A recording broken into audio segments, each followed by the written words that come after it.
Yet, nor is Councilman McEldowney. We're expecting him to be here. First item of business is a request to go into executive session. I need a motion if the council so desires. Okay. Mr. Bullock. Motion to go into executive session pursuant to CRS 24-6-402, parentheses 4, parentheses E, for the purpose of instructing negotiators concerning intergovernmental agreements relating to water.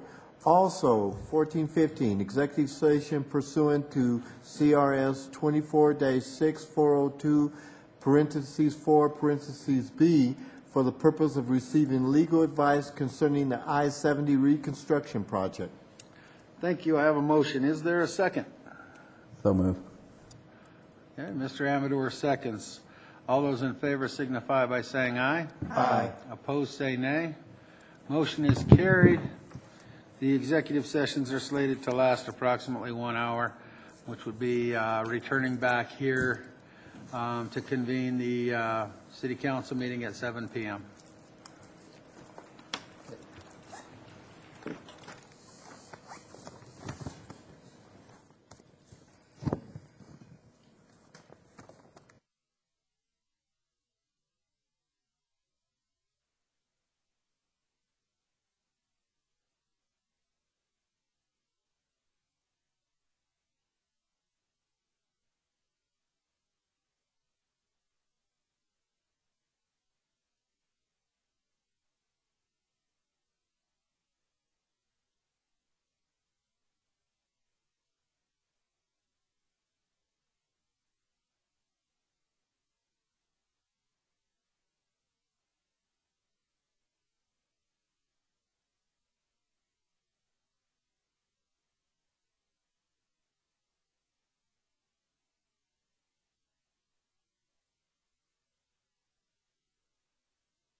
about each kid, you can call them and read about them, keep them all up there. And then they'll do a group picture. Someone read about all of them. Yeah, there's only 9. And then, before you all come down and do a picture with them, we can acknowledge, these are the 3 that are going on. Yeah, because I'm going to get confused with these names. Okay, and can you sign this, please? It's your letter for Playful City.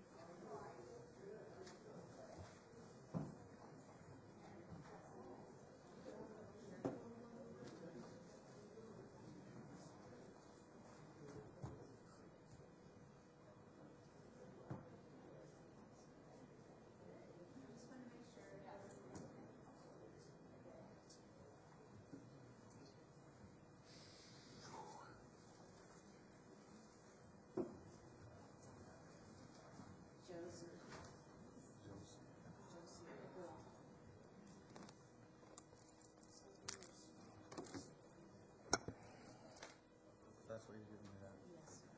Sorry. No problem. Thank you. And then, Karen, have the certificate, so they'll, Okay. the certificate. No problem. Yeah, we'll do that.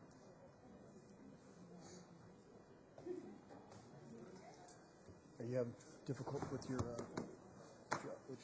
keyboard connecting? Yeah. Is it on and off? Well, I haven't been able to use it. Really? Yes. Can you be at D470 on April 10th? April 10th. Let me see. Let me know.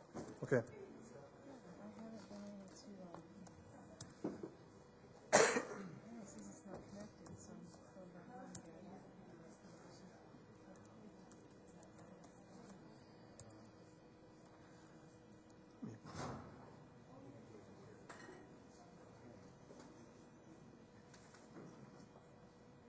You think that Yeah. Let's see. I'm redoing it because it said it wasn't connected. This is on. It was. things have changed? I know. We're still. They need support.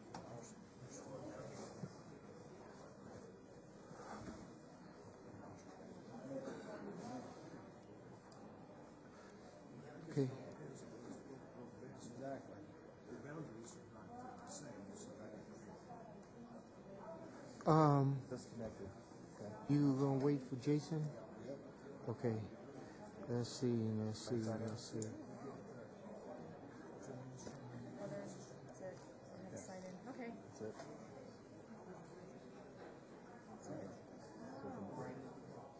But he was out voting. Okay. So there's some You know shortcuts who's on there. running for? Like if you water board, don't you? Like you can You get know like who a else? Bluetooth, something like that. Who else? Music. You can use this as your audio up and down. Oh, okay. Okay. Lock things out. I always, I should do it on my phone too, but I always put a, where you have to sign in. You know, just do a Right. short security. Okay. Okay. Okay. All right. Thank you.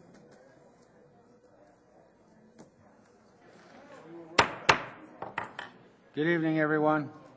Sorry to keep everybody waiting because we were in executive session, but I will call the meeting back to order at this time. If everybody will please stand and join me for a moment of silence, followed by the Pledge of Allegiance. Mr. Mayor, the record should reflect that Councilman Benson and also Councilman McAdowney are now present. Thank you.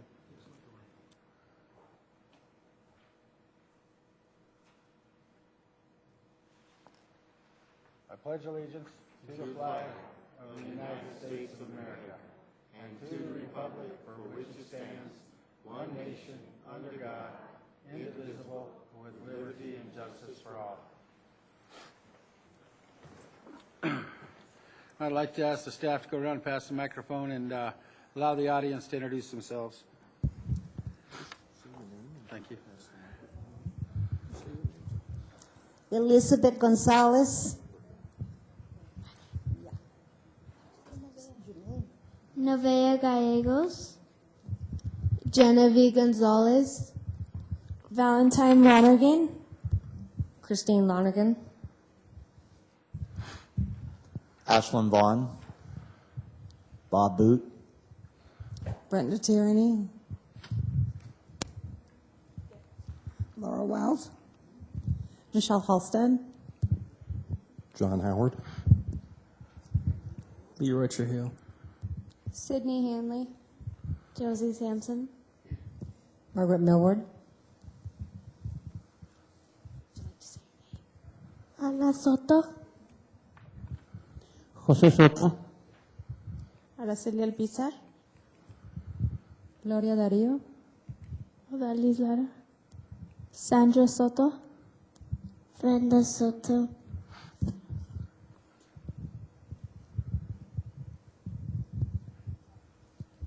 Kyle Turner. Heather Teague. Ali T. Danae Brito. Guillermo Serna. Matt Martinez. Joyce Martinez. Robin Martinez. Damon Denham. Damon Denham. Corinne Denham. Tony Denham. Roy Alonzo, United States Air Force veteran.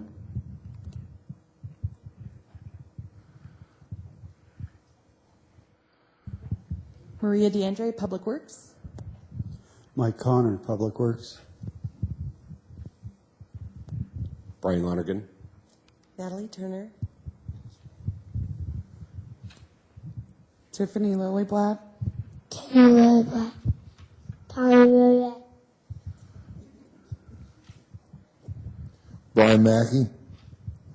Deanna Mackey. Trisha Mackey. Alyssa Apodaca. Ashley Mackey. Jacob Cox, Parks and Recreation. Karen O'Donnell, Parks and Recreation. Carolyn Keith, Parks and Recreation. Thank you all for being here tonight. We're going to start off with the Adams County Mayors and Commissioners Youth Award. And I'm going to read a little bit about some of these young men and women that we have in the audience. The background of the Metro Mayors Youth Commissioners Award is the Adams County Mayors and Commissioners Youth Award is an annual program that provides businesses, community, and civic leaders the opportunity to recognize youth aged 13 to 19 who have overcome personal diversity and created positive change in the lives of these children. Last year, the City Council had 14 nominees, 4 of which were recognized countywide. This year's 9 local nominees include, and when I call your name, please come up and just stand right up here because we're going to take some pictures when we're done. We have the staff can come up here and get ready. We're going to start with Damon Denham. Yeah.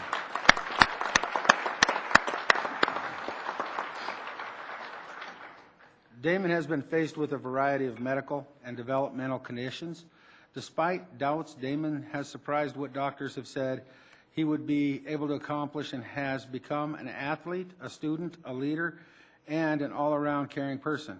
Damon helps his elderly neighbors, fundraises for local nursing homes, mentors younger children, and plays basketball, football, and wrestling, to list a few of his accomplishments. Congratulations, Damon.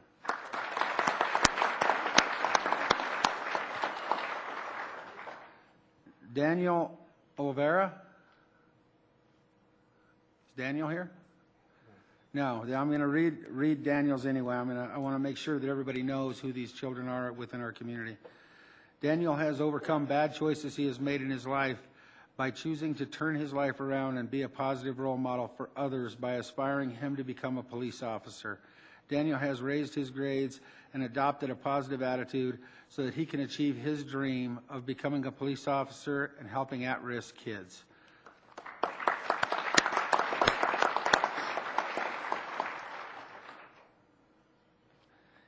Some of these names just are really tough. Valentine, I think it is. Valentine Longarian. Come on up. Valentine has had many challenges and obstacles in her life, but has been able to persevere through them while being a great role model for others. Valentine's father has been a big part of her life, encouraging her to do good and do well in school. Valentine spends much of her time mentoring younger students, helping them feel comfortable at school, and motivating them to reach their goals. She is also involved with sports such as volleyball and track. Congratulations, Valentine.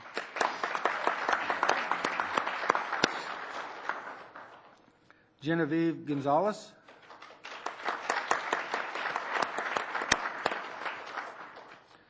Despite being faced with less than ideal circumstances, Genevieve has been kind, welcoming, and truly authentic since day one. Genevieve maintains excellent grades and is part of Where Everyone Belongs group at school, which is a mentorship program for younger students. Genevieve's nominator stated that Genevieve is someone who has not let difficulties in her life define her, but help her aspire to succeed. Congratulations, Genevieve.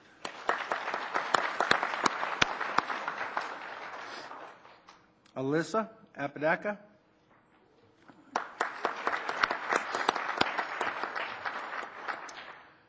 Alyssa, with the support and encouragement from her mother, has made the choice to work hard in school, go to college, and be successful. Alyssa is responsible and helps look out for her sister when she needs it. She is involved in several leadership groups and is a great role model for her large network of friends. Congratulations, Alyssa.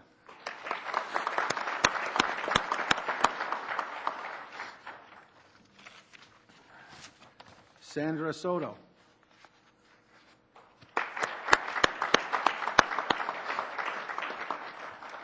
Sandra has overcome some difficult times, but despite the tough situations she has been presented with, she decided she was not going to let what happened to her stop her from reaching her goals. Sandra has set a goal of attending college and becoming a lawyer. Sandra is involved in sports, the Boys and Girls Club, and mentoring. She wants to make the world around her a better place. Congratulations, Sandra.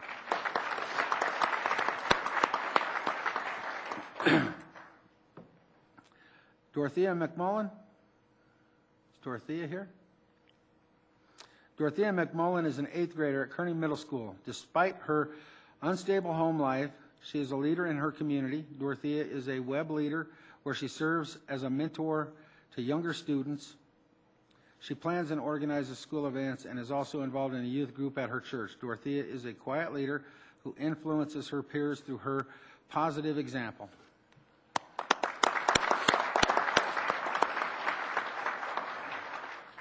Josie Sampson.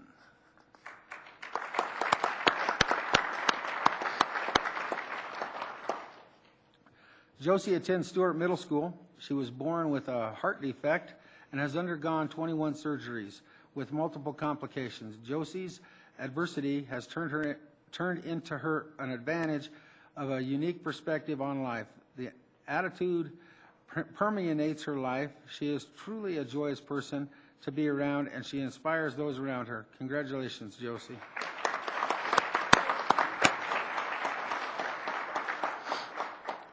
Dante Bruton. Is Dante here? All right, Dante is in 8th grade at Stewart Middle School. Despite missing many school days due to a serious illness, Dante has maintained high expectations for his academic success. Dante serves as a role model for his peers. He shows that there is no excuse for not putting school first. He is very vocal about advocating for his education and success.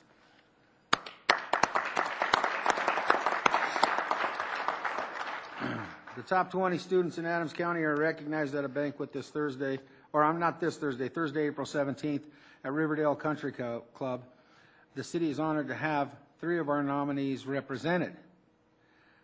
Josie Sampson,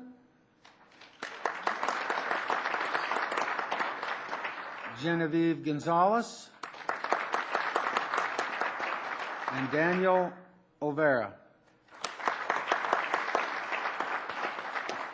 So if the council will join me down front, we'll take some pictures with these young men and women from our community, and we'll have the staff present them with their certificates.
get pictures, come on up and get them now while we're standing.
I'd like to say a couple of things. First of all, some outstanding young men and women and the opportunities that they have overcome disparity, and they have these opportunities to help show other children in our community that going to school and getting an education and all those things that are extremely important to them may help encourage others.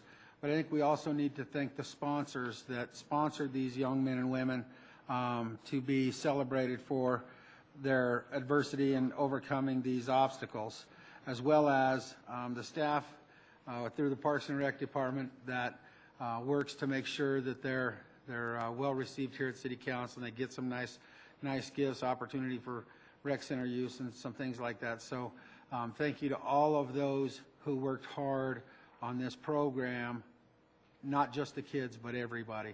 So thank you very much.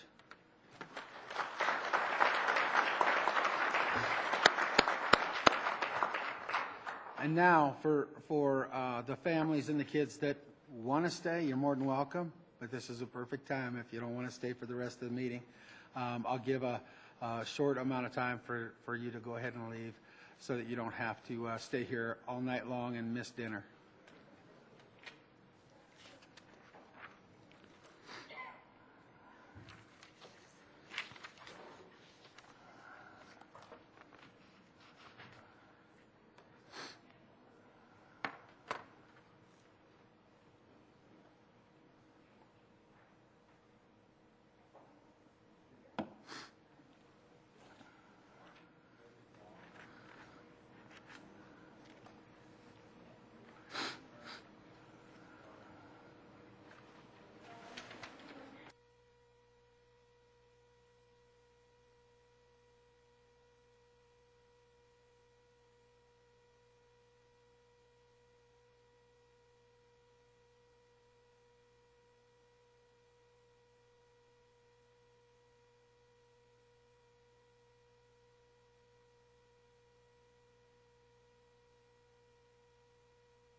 Get back into the agenda now that everybody that's needed to leave has the opportunity. I'd like to invite Laura Wells from the RSVP Advisory Council forward, and I've got a proclamation that will be read. Mr. Gaylor, would you like to read that proclamation, please? Thank you, Mr. Mayor. Office of the Mayor, Commerce City, Colorado, proclamation. Whereas service to others is a hallmark of the American character and central to how we meet our challenges.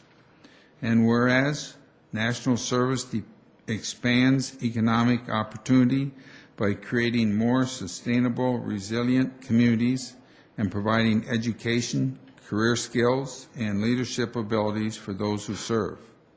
And whereas Senior Corps of the Corporation for National and Community Service and the Adams East Arapahoe Retired and Senior RSVP Voluntary Program, sponsored locally by the Senior Hub, Inc., demonstrate commitment, dedication, and patriotism by making an intensive commitment to service.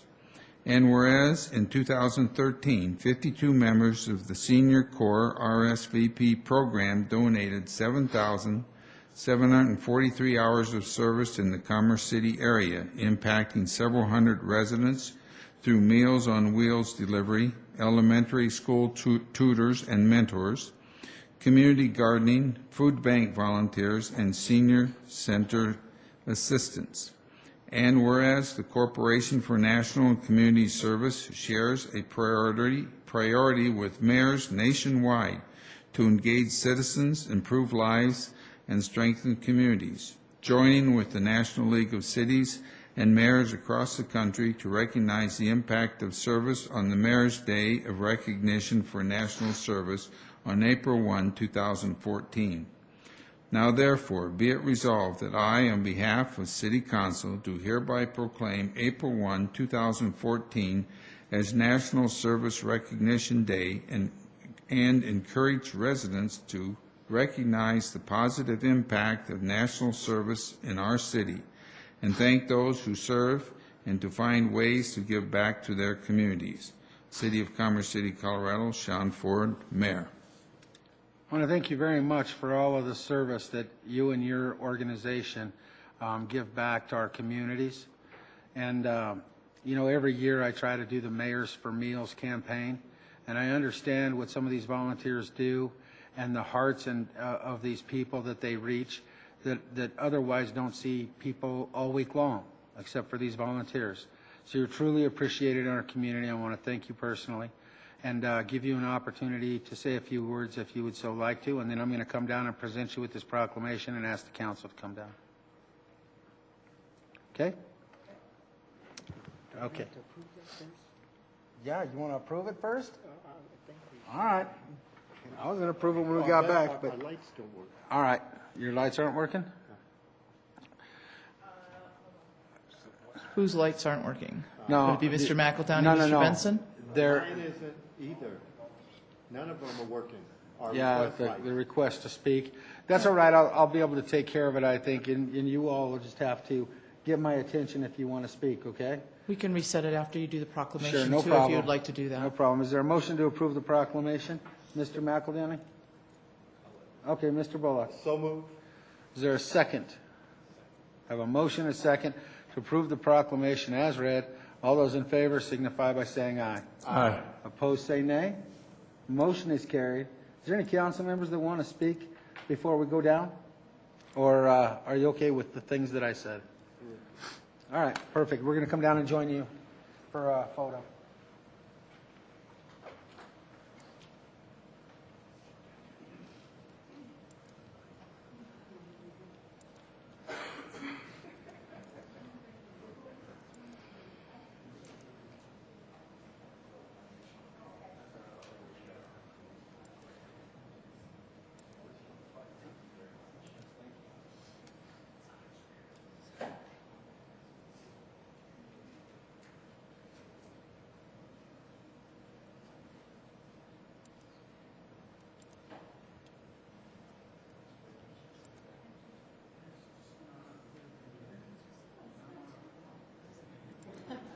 You like each other.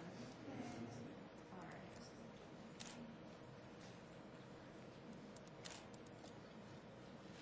Very nice.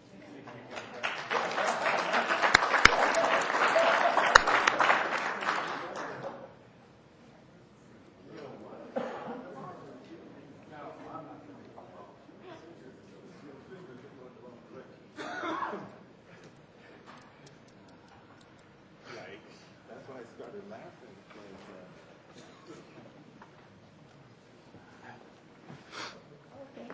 We really do like each other. We're going to go to the citizen communication portion of the meeting. I want to remind everyone of the 3-minute rule that we have, and to make sure you give your name and address for the record. I do notice that on the list here, I have Ashland. I would imagine you're going to be speaking during the RTD presentation, so I'm going to scratch off the citizen communication list. Yes? Actually, she's here, one of the RTD folks is here for a different subject. Oh, okay, no problem. I thought they were interrelated. They are not. I believe right. Ashland here's to talk about the North Metro line as Okay, opposed no to the problem. presentation, which is about the NATE. Good thing you said something. I won't scratch you, Ashley. All right, we're going to start with Laura Wells. Is Laura here? Signed up on the citizen communication She was who you sheet? just spoke to. I think she's the lady that you just gave the proclamation to. Oh, okay, good. I'm glad you're keeping me on track because the name did not sound familiar. All right, Heather Teague, come on up. We want to hear about the chip seal problem in Reunion. We've all been hearing about it all day, so I think we have a plan for you. We are prepared, so please state your name and address for the record. Okay, my name is Heather Teague, and I live at 10147. One moment. Oh, let's turn that microphone on. Okay. There you go. Heather Teague, and I live at 10147 Quintero Street in Commerce City. Welcome. Thank you. I am here just to raise my concern about the chip seal that was put down last summer. When it was first put down, we were told that there would be a little bit of loose gravel when we first put it down, and then it would get better. It's been months. It's not better. I think it's worse. So I brought some pictures, if I have permission to pass those around. You know what? Why Is that don't you okay? just give them to the city attorney right there?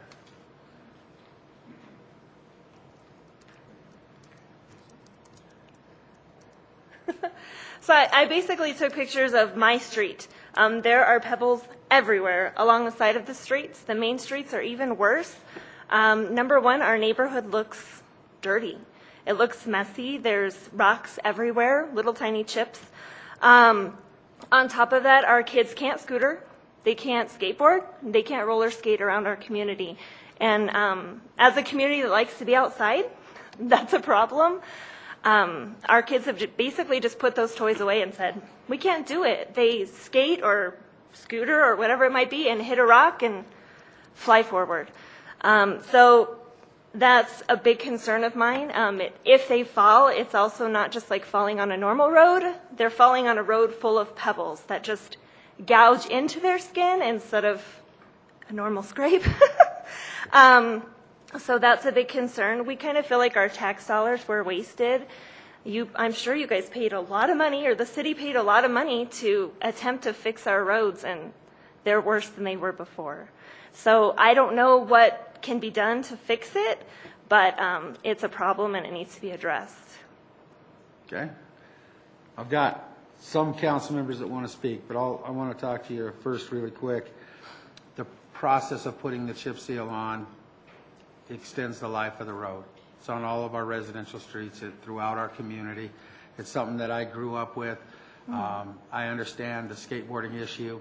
We really don't want kids playing in the street. We'd rather have them on the sidewalks. But the problem is, it's on the sidewalk. I understand that. The problem is you have loose chip all over the place. Some of that is due to the freeze and thaw of the road and stuff during the winter months this first year that it was applied. Councilman McEldowney, Mr. Benson, Mr. Douglas, and City Manager McBroom all live in the Reunion subdivision. Mr. McBroom told me he was out riding his bike this weekend and noticed a lot of loose chip. So with that said, I want to have the staff tell you what their plan is to take care of the loose chips in the neighborhood, and then I'll go to the council for anyone that wants to comment. Wonderful. Thank you, Mr. Mayor. When the City of Commerce City contracted with A1 Chip Seal, it did include some additional street sweeping in the spring of this year. Not only will they be sweeping, they're going to come through ahead of time with blowers and clear off the sidewalks. I'm told that work is scheduled for this week. Additionally, as council knows, we've been looking at our chip seal program and looking at alternatives to chip seal to use elsewhere in the community. We are not planning chip seal as a treatment this year on any city streets. We're looking at some variations of the chip seal program that have a smoother surface. That won't change the condition of the streets in Reunion, but the street sweeping that's scheduled to occur this week should greatly improve the loose chip situation that's in the gutter pans especially, and on the sidewalks at some of the busier corners. Great, thank you. Mr. Benson, you have a comment? Are you saying that the chips are up on the sidewalk Yes, sir. where there's a driveway, or just up on the sidewalks in general? Both. They get in the car tires, and as you drive up, maybe up in our driveway, they come up in our driveway, they go in our garages, they come in our house and scratch the floors. It's not just in the streets, it's on the sidewalks where our kids should be playing. Because I've noticed several chips in the gutter, I guess you'd call it. I noticed that the other day, but I haven't noticed any up on the sidewalk, at least not on the street that I live on, and I haven't noticed any in my driveway either from driving up, but I mean, it's different. Maybe where you live, it's different. I know that there are some, if that's going to be cleaned up this weekend, I think that's a good deal, because there are a lot of loose little chips in the gutter, and we can get those out of there. There's fewer chips to be put up on the sidewalk.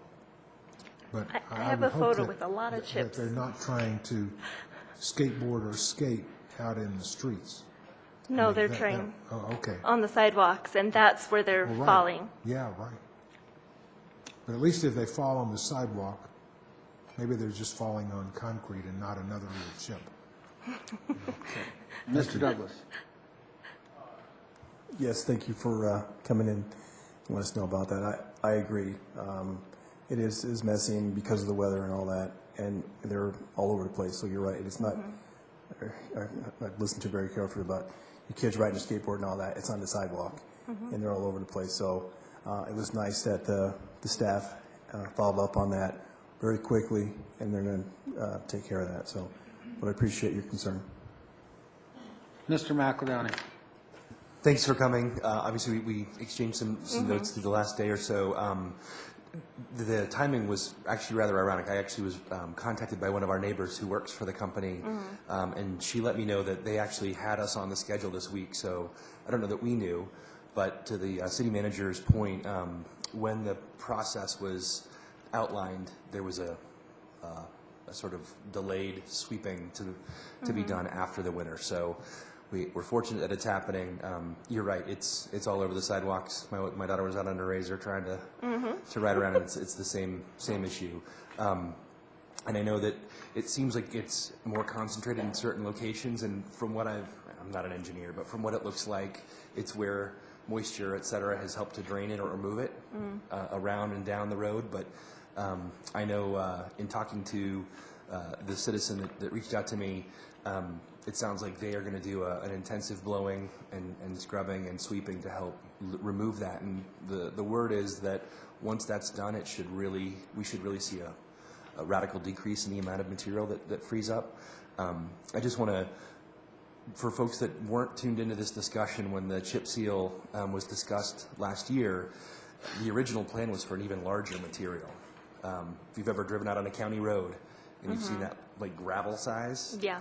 that was the original plan, and council was not comfortable with that in a residential application, and so this smaller material was, we hoped, a better balance between the historical chip seal process and some of the other methods that the city manager referenced. And so for folks that aren't aware, staff has spent the time from that last year's chip seal until Mr. City Manager, I'm trying to remember when we did the presentation, was it November? Staff actually went through a rather expedited process to explore ways to rewrite the pavement management program. And so I don't know that those materials are in full available on the city website, but they are available if anybody's interested in seeing those. It lays out sort of the logic behind pavement management. I know one of the questions that comes up and came up last year and again in the discussions over the last couple of days is about the cost and this sense of wasting money versus spending money. And this was an item that we spent lots of time talking about and really trying to get our heads around. When you look at a road and it doesn't on the surface look like the road is in bad shape, certainly we have some potholes and certainly we have some cracks. The way that it's explained to me, and we could obviously defer to Public Works, so please jump in if I misstate. The timing of this is sort of counterintuitive to you and I. We see a road that looks fine. But by applying this product at that point in time, which is about 7 to 8 years, 9 years into its life, we actually get a road that lasts many, many years longer than it would have if we had just let it go. And at some point, let's say 8 or 9 years down the road, come in and done what we all remember, sort of the rotomill, when you see them scrape it up and lay a new layer down. The cost of that rotomill and overlay is, I want to say, was it 5 to 6 times the cost of the chip seal? And so it comes down to dollars and cents in many respects. To do the same amount of streets that we did last year would have been $5 to $8 million.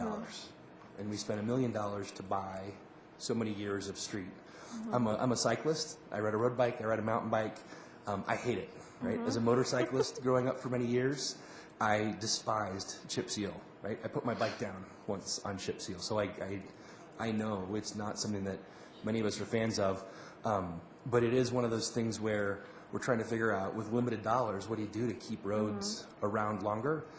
And I think staff's done a really good job, and I again hope that we can get some information out so folks can take a look at what that pavement management system looks like and the different factors that come into play, what the decision points are that determine when we do maintenance to a road or what kind of maintenance, because I think it's important that we understand as citizens collectively how those dollars are spent. I don't want my neighbors to feel like we're making poor decisions with the dollars. Hopefully we can help folks understand why it may not be the optimal, but we don't necessarily have the money to go and spend for the Gucci option per se. But I will say that one of the things that staff has looked at in the alternative approaches is that we may be able to come up again with a smoother surface that will, change the timing at which we normally do it, change the life of which we normally do it. But again, hopefully we can see some relief with the cleanup effort this week. Seeing no other council members, excuse me, that wish to respond, first of all, I want to thank both of you for coming in tonight. Secondly, I think it's important that when you notice a problem, you're more than welcome to call any of us, call the city. We expect our staff to take those calls seriously and get on it. So once the sweeping is done this week, if there's any inadequacies that you see, that there's still a continued problem, then please contact the city. Okay? Yeah. And the next time you see chips in the gutter or up on the sidewalks, you're more than welcome to call us, and we will relay the information. Or you can call the city directly. There's also an app, a phone app that you can use that will automatically tell the city where you're at in the city, and you can put down what the problem is.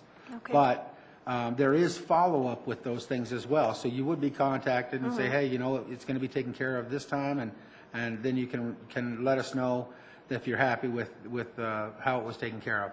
So again, thank you very much. Watch what happens this week, and please let us know whether you're satisfied with the result. Mr. Mayor? Yes, sir. Just one other alternative on the city website. There's an Ask C3 option, and you can type in a question or a comment or an observation, and again, that'll create a record that staff will respond to. You'll get a follow-up. And again, if you don't hear back in a timely manner, let us know. Staff gives us a regular report. In fact, we just had an update, a couple weeks ago from staff on their response rate on those. So just there are a number of ways, hopefully, to let folks know to reach out with questions. Well, we want those kids to use those toys on the sidewalk, so we want to get it cleaned up. So hopefully this week it'll be addressed for you. Thank you very much. Okay, thank you very much. Thanks, guys. Thank you. Okay, Ashland, come on up. Make sure you state your name and address for the record, please. Thank you. My name is Ashland Vaughn. My address is 201 Valley View Lane. I wanted to take this opportunity to introduce myself. I'm the Regional Transportation District's North Metro Rail Project Manager. Very excited for this opportunity and look forward to seeing you all at the groundbreaking this coming Thursday at 10 o'clock at which Mayor Ford will be speaking, so looking forward to that very much. Also wanted to say how much I'm excited about working with your technical staff, Mr. Sterling, as we start the technical work groups coming up. We actually start that, and what that is the kickoff of the design process. So we'll be working with your staff as we move forward in the next year of design into construction. So I'd like to also say keep an eye out what we hold our quarterly elected officials briefing. We just had one, what was that, about a month ago? Yep. So please attend. We have excellent breakfast burritos brought by Ms. Tierney, our public information manager, who's with me today. So with that, I'll open it up for any questions. So I wanted to keep it brief, but just introduce myself. And well, I'm glad you came in. The elected officials briefing was very informative, and I would recommend that any of you that can get down to one of those briefings, please do so. It goes over the construction time frames and when they're doing the grubbing and all of the stuff that goes into the project. We are thankful that the rail line is funded and construction is starting. We wish it could have been sooner, but it is when it is, and we're grateful that it's happening now. And we all need to make sure that we're in the loop and understand the process, as well as the opportunity to make sure that we can inform all of our residents of what that process is. And I know our staff is gathering that information, and we will be getting that out to all of our residents so that they know what the process is and how it's happening. But I will be there on Thursday. I would ask my colleagues to also be there Thursday. I know several of them have signed up to go. So with that, I'm going to open it up to the council to ask you any questions if they have any. Anybody have any questions for RTD, Mr. Ashland, at this time? Seeing none, that's a good thing, because you have been here, Ashland, when we have really came down hard on RTD because of the fact that we were worried that we weren't going to get ours. And now you're here, and we can thank you and move forward with a good project that's going to benefit a lot of people in the near future. So thank you very much for being here. I don't see any questions, which is a good thing for you. Based on the past times that you've been here, that's a positive. So thank you from the city and from me personally for the efforts, and keep us, I'll continue to go to those, but I know our staff is tracking that well too. So thank you very much. Thank you. Yes, we'll keep you up to date with the elected officials briefing, and as we get closer to construction, we'll also talk websites and contacts and all that about keeping the public informed as well. So perfect. Thank you very much. Thank you, sir. Thank you. That concludes our citizen communication portion of the meeting, and we'll move into the consent agenda. Consent agenda includes items that are routine, procedural, informational, self-explanatory, and non-controversial. They are presented to council for a single motion and vote. Any member of the council may request to remove a specific item for further discussion and a separate vote. Is there any of these items that council would determine that they would like to have removed at this time? Seeing no one, I'm open for a motion. Mr. McEldowney. I would move to approve the consent agenda. Okay, Mr. Bullock. Second. I have a motion and a second to approve the consent agenda. Will the city attorney please read the titles of the three items that are on the consent agenda? Title of Resolution 2014-26, Resolution appointing members to be designated boards and commissions of Commerce City. Title of Resolution 2014-27, Resolution approving an agreement between the City of Commerce City and Zach Dirt, Inc. for East 104th Avenue Improvements District, Phase 3B. Title of Ordinance 2002, an ordinance authorizing the issuance by the City of Commerce City, Colorado, of its sales and use tax revenue bonds, Series 2014, and providing other details in connection therewith. And that's the extent of the consent agenda, Mr. Mayor, members of the council. Thank you. I have a motion and a second. The title's been read, and I'll now request a roll call vote. I don't have any lights up here at all. Yeah, I'm having some All my lights. Let's do a verbal. That's fine. Go ahead and call the roll. Thank you. Councilman Amador? Yes. Councilman Teeter? Yes. Councilman Carson? Yes. Councilman Benson? Yes. Councilman McEldowney? Yes. Councilman Elliott. Yes. Councilman Douglas. Yes. Mayor Pro Tem Bullock. Yes. Mayor Ford. Yes. Let the record reflect the consent agenda is approved unanimously by the City Council tonight. Next, we move into presentations. And the one presentation that we have this evening is the RTD presentation. I invite Community Development Director Chris Kramer to introduce the RTD representative.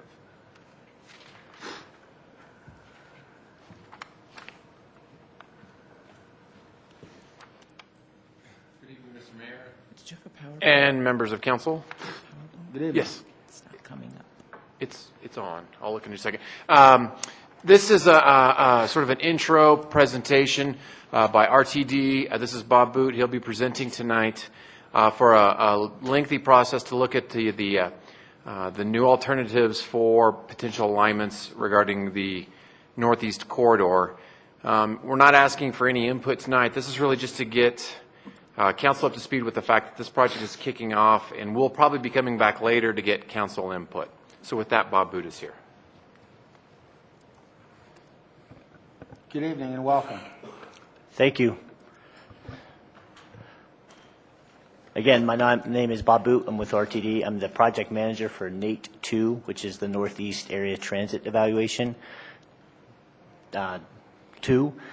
Back in, when Fast Track was originally approved back in 2004, it had a right-of-way preservation funding source for transit service in the Northeast. It's not working. The Northeast. I'm trying. We're having technical difficulties. I apologize. Okay. The Northeast area of Denver. So it's connecting Commerce City through Brighton, looking at a transit service in that area and right-of-way preservation. In 2007, we completed that evaluation. And in that evaluation, we had 3 alignments, or 3 rail alternatives. One up the UP corridor, one up the BNSF corridor, and then one that went up the BNSF and then kind of cross-country to the UP corridor up through Brighton, in downtown Brighton. The evaluation kind of stopped there and ended there with no real solution for how to preserve or how to spend that money for that right-of-way preservation. So 2010 through 2011, we started asking the communities, asking each jurisdiction how they wanted to continue that evaluation or preserve that right-of-way. So what we agreed to was having a second evaluation, which basically we continue the first one, do more of a fatal flaw analysis for a commuter rail alignment, a light rail alignment, and then also introduce kind of a bus service or BRT. So since we started the evaluation, we met with each jurisdiction, kind of getting a feel for what they wanted and what their hopes were for the evaluation. And what we came up with, or we wanted to have a paper or an evaluation that better positioned each jurisdiction along that area for communicating to staff, elected officials, the public on transit solutions in the Northeast area. Also provide a research for funding sources. Again, this is part of the Fast Track program, and as you well aware, with North Metro, not everything on the program is funded, and this is one piece of the lack of funding for the Northeast area. Mr. Howard? Yes. We're having some trouble with the system. Mr. Mayor, might I suggest maybe taking a quick recess to see if we can Let's do. get the equipment working? Yeah, I'll go ahead and allow for a 5-minute recess. We'll be back and ready to go in 5 minutes, but at least it'll give John some time to try to work out the bugs for your presentation. Yep. Thank you.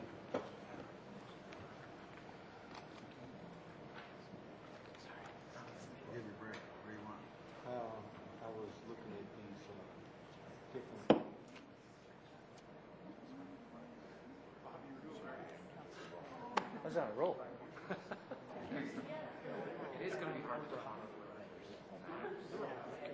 And then all of a sudden, I said, we just put it in.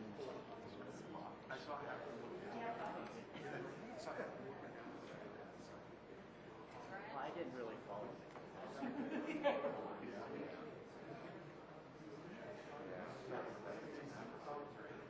Yeah, it's gonna be hard to say now on that map. Look in the about 1/3 of an inch over. It's kind of hard.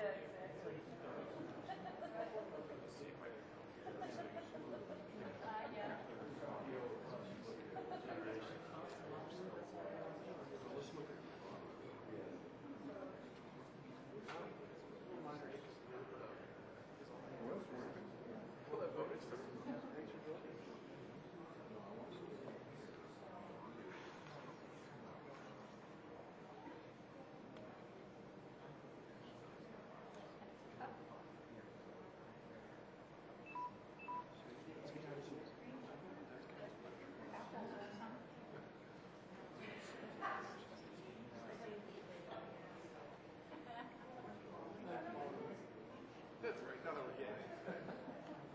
Ancient history.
Yes, I'm trying, as I get older, I'm trying to do less.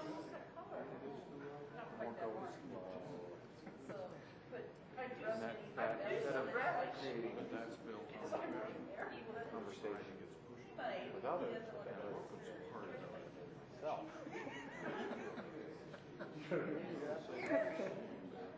So then I'm a little different. You understand that. No, you. Shut up.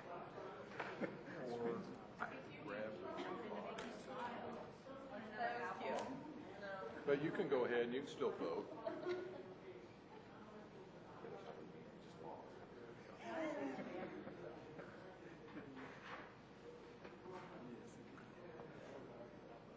Will, do you have a presentation for the next thing too? Okay.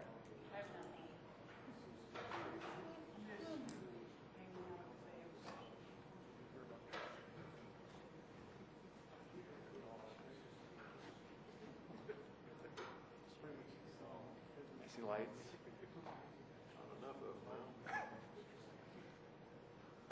There you go. Does it take a while? It doesn't take long to warm up. It takes about 15 minutes to shut down. And that's what you were stuck in, is that shutdown. But what's making it Shut down? Yeah, it just does it.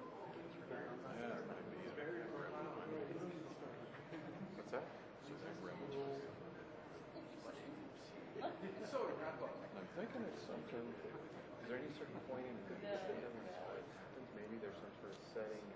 Last time it died right in the middle of the executive session, wasn't it? They were out. Oh, now can you switch it over and see?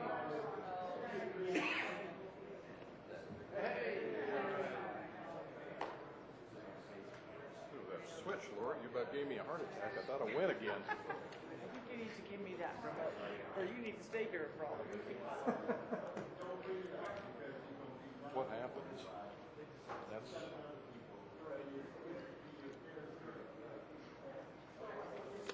Like there is a. What's that?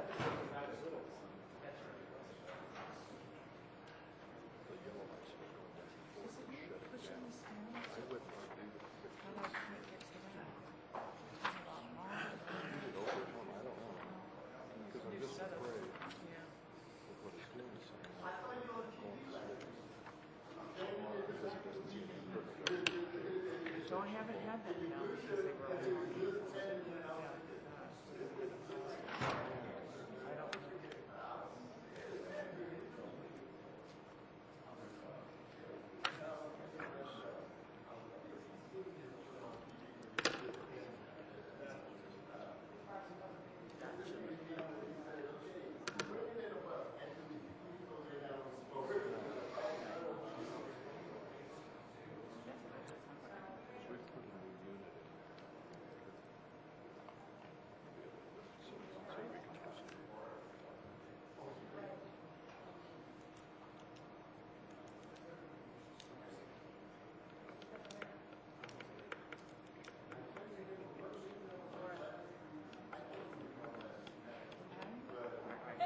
I was like, did we score?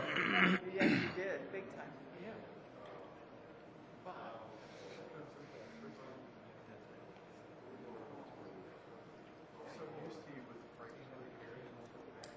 No, that was Karen, not me. Yeah.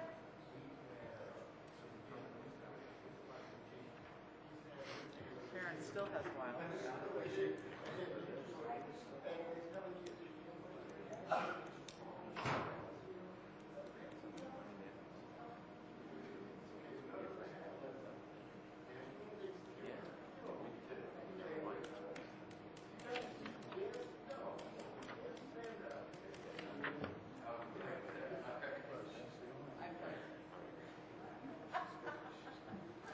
Okay, we're back in session.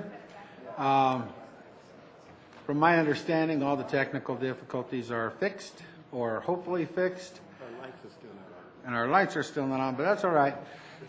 As long as we got a presentation up here, that's what matters. So go ahead and continue. Is this, yeah, it's still on. So I wasn't really following my presentation, so I guess what I wanted to focus on to continue is some of the challenge, what right now we're, after we've met with each jurisdiction and came up with a game plan in terms of developing an alternative, is we're going back, looking at the land use plans, various economic population data, and trying to develop alternatives for. And what we're trying to focus on is a bus service. We've looked at existing service, existing routes, and then trying to develop a bus rapid transit service connecting basically either downtown Denver up through Brighton. And that's, the challenge is how you connect to these areas. Do you connect to downtown? Do you connect, and how do you connect to the existing fast track system? How do you connect to the East Rail Line? Or do you connect to the North Metro Rail Line? Or do you connect to DUS, Denver Union Station? And then what's the location of end of line? Is it downtown Brighton? Is it Prairie Center? And one of the things that we want to focus on in this evaluation is if we start out as a bus, existing bus service that goes to a BRT, and then how would that go to either a light rail system or a commuter rail system? So that transition is one of the things that we're going to try to, really evaluate in this study. And then the southern connection, through historic Commerce City. Again, is it the Quebec alignment, or is it like 72nd, more on the west side that connects to North Metro, or is it along Quebec, a north-south to either the Central Park Boulevard station along the East Line? Is it the Colorado station along the East Line? Is it 72nd along the North Metro? So that's some of the challenges that we're trying to work through right now in terms of developing alternatives that we'll be bringing back to staff probably in the next few months, and then we'll do the basically the fatal flaw analysis for BRT, light rail, and then commuter rail, and then how you transition from a BRT to a LRT or a CRT. So I guess, that's pretty much an overview of NATE 2, where we've been and where we are headed. Are there any questions? I have a comment. First of all, I want to thank you for coming in and letting us know what the challenges and opportunities are. And we think that those are going to be ever changing as we continue to develop. And right now we're in our growth and development opportunity that, we've waited 40 years to be able to have this opportunity. Yep. 104th is developing fairly rapid now. We've got a lot more businesses going in. As we develop more along the Tower Road corridor, we have development occurring there now, and we'll continue to develop along there. And so the need is going to constantly be changing. I think that's one of the things I would want you to take away from here. As the North Line gets built and functioning, in early 2018, late 2017, the connectivity to that rail station at 72nd Colorado is going to be extremely important. But when we're looking at transportation plans for these routes moving forward, things between now and 2018 are going to be a lot different along Tower Road.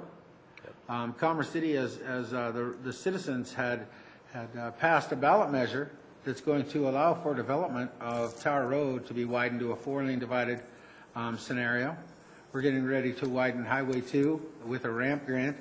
So a lot of these arterials and these primary access points are going to be changing. And RTD needs to be aware of the fact that we're in the development mode of changing what those arterials look like, so they become more conducive to bus opportunities. We know that 104th up in the north is significant. 120th is showing the same kind of traffic as 104th, and we know that as development continues to occur, and we've got home builders that are building along 120th now. We've got commercial opportunities along 120th. We've got high school and some other pieces along 120th, as well as the Adams County Government Center.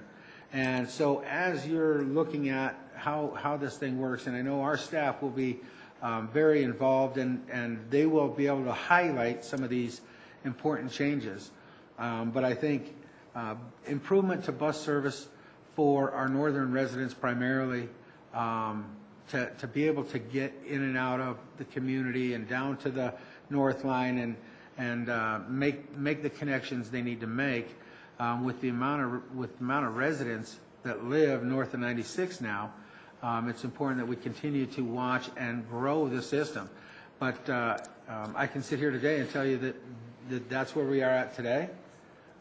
In 2 years, it's going to change drastically. We're doing this last year. We did a little around 400, correct, single-family residential developments.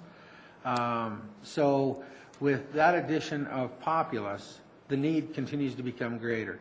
And as long as you guys are looking at the plan as ever-changing, I think is very important to this community, because the need is going to become greater to move people through the area and have the opportunity for a transit system.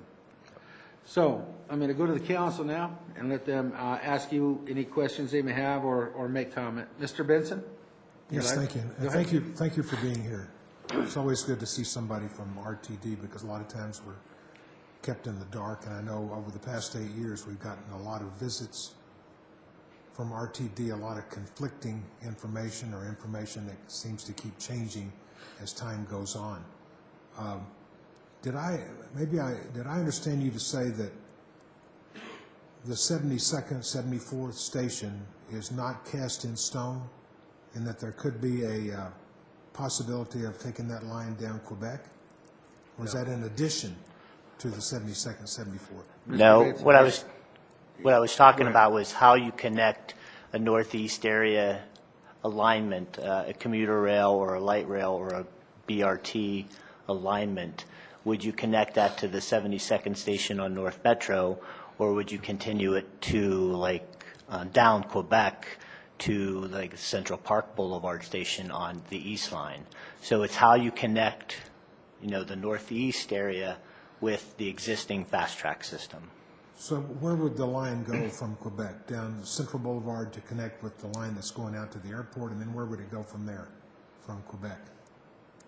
Well, that's one of the things we're looking at is it go up along State Highway 2, where you could convert that from a BRT to a commuter rail or even a light rail. So that's one of the things we're looking at is transitioning from BRT to CRT or LRT. Or does it go up US 85 along the UP alignment? So this is pretty far in the future, down Quebec, connected with Central Park and on up. How far in the future would you say that is? Well, they see that, so I guess I'm not putting a time frame on it because right now we're looking at what kind of bus service could we provide that down the road could be a BRT and then down the road an LRT or a CRT. So there is no time estimation at all right now? Well, we're trying to develop alternatives, alignments that, yeah, we could possibly implement in the very near future. It's just that it has to go through, you know, the service planning, working with the communities in terms of service. And where will the funding for that come from? That's one of the things in this evaluation is we're going to try to determine what kind of funding sources are out there. We're using a lot of the information from the NAM study, which is the Northwest area mobility study that the Northwest area has, you know, is going through right now. So we're trying to use a lot of that, how they develop BRT, what kind of alternatives, criteria, screening criteria, and then funding mechanisms that they've, you know, have identified. We're also going to, you know, play off of that study. But you don't have anything more specific than where we can look at all these different alternatives? Because, I mean, right. we've had 10 years now. We've been paying that tax at 0.4% for 10 years. At this point in time, no plans have been made on how we're going to raise this money? No. At this point, we're still kind of, well, we might do it this way, we might do it that way, we might. Well, I'll get off of that. How was the express bus that was instituted last year doing? Fairly well. We got $400,000, maybe $444,000 from Dr. Cog. To pay to RTD to institute that bus service for 2 years. What's going to happen at the end of that 2 years? And when is that 2 years going to be up? That I don't know. I know it's doing well. I don't know the exact data, and I don't know the plans for the future. Well, when you say it's doing well, because we've already paid for it. The city paid for it. It wasn't, or Dr. Cog paid for it. We're in the second of 3 years. When you say it's doing well, exactly what do you mean by that? From what I heard from the bus operations, it's actually surprisingly well and would most likely continue service. Most likely. Continue service. Okay, thank you. Mr. McBroom, do you have something you want to? Mr. Kramer might actually be able to help answer the question about how the 104X route is doing. Mr. Mayor, members of council, we met with a different arm of RTD actually a week and a half ago to review the sort of the first year numbers and then chart out how the remaining year and a half might go. The numbers thus far are, it's basically, in essence, the costs are paying for itself. Meaning it's obviously using grant funding to do that, but it's been going great, to the point where we have enough grant money left over because of the revenue generated by all the riders. We're going to actually add a fourth. This is not official yet. It still needs to go through its RTD public process. And if that bus plan over here, they would probably shoot me. But we're looking at trying to add a fourth time. So if you recall, there's a 3 inbound and 3 outbound. It's performing well enough where we would like to add a fourth on each one of those. And if that goes as we've gone thus far, there's a high likelihood that RTD will absorb that into its regular service. So we wouldn't need future grant funding to continue to utilize that. Obviously, from a long-term perspective, staff's hope is that we're able to parlay the success of the 104X on a limited rush hour, one-directional basis to having a more consistent daily every half hour service, so that we have full-time, full 18-hour-a-day service. It's a step-by-step process, but so far it's been going great. How long has it been since this? It's a little over a year. Okay. Okay, Mr. Benson? Thank you. Thank you. Mr. McEldowney? Thanks very much. Actually, the information from staff was helpful relative to my comment. I think, if I hear what you're saying, and I know you were forced to start without your slides, so you were kind of all over the place, but what I hear you talking about is that we're looking at what can be done now in terms of bus service, express bus service, et cetera, and what might our growth trajectory suggest makes sense in terms of planning for what we're seeing like in the US 36 corridor in terms of a BRT or a bus rapid transit for folks that aren't used to that word, right, which is a dedicated bus line, right, express bus essentially. There's It's different like definitions of BRT. But yes, that's. But it's a bus, not a train. Yes. And what I think I heard you talking about is that by picking where that might go and how that might flow, and also having that, thinking about that as a corridor that at some point could be then supplanted with a train, right? Yep. Either light rail or commuter rail. So if we take the Highway 2 to downtown or Highway 2 to Quebec as an example, you would first institute a bus that followed that same future movement and mimicked where the train might one day connect and tie into, in the near term, let's say the East Line, so that somebody could take that and go back to the airport, or take it and go downtown and then hit DUS, or you'd take somebody by bus down to the future 72nd station and they could then connect into the light rail system from there. Is that correct? Yep. Okay. So I guess my comment on that, and I've been really keen to watch for where Nate goes, because if folks look at the sort of ultimate build out of RTD, it's incredibly exciting for Commerce City, right? Because you have this train line that, let's say, goes up or a Highway 2, right through our key areas of opportunity for development, up into Brighton and the Adams Crossing locations. And if you look even longer term, and I know we've all thought it's already long term, but you've got that sort of band that follows 470, right? There's rail preservation in the 470 corridor. So Commerce City's in a really cool spot because we could essentially be boxed in with rail, right? That's huge. And I guess to that point, where light rail is developed almost everywhere else, you've had to redevelop to establish TOD. Right? You've had to find spaces and squeeze in some flavor of a TOD or a station. And the opportunity to me that the corridor between Highway 2 and 85 and on up to Brighton present is, in many cases, undeveloped parcels. Mm-hmm. So it's really, to me, I guess, not that we want to say that transit should lead development, but we don't usually get that opportunity, right? Light rail comes in and you try and squeeze it into a built environment and then get people to adapt to the introduction of that mode of transportation. It was exciting to hear that the bus is performing as well as it is, because everybody I talk to wants nothing more than more bus service, right? They want a bus to go to the Rockies game.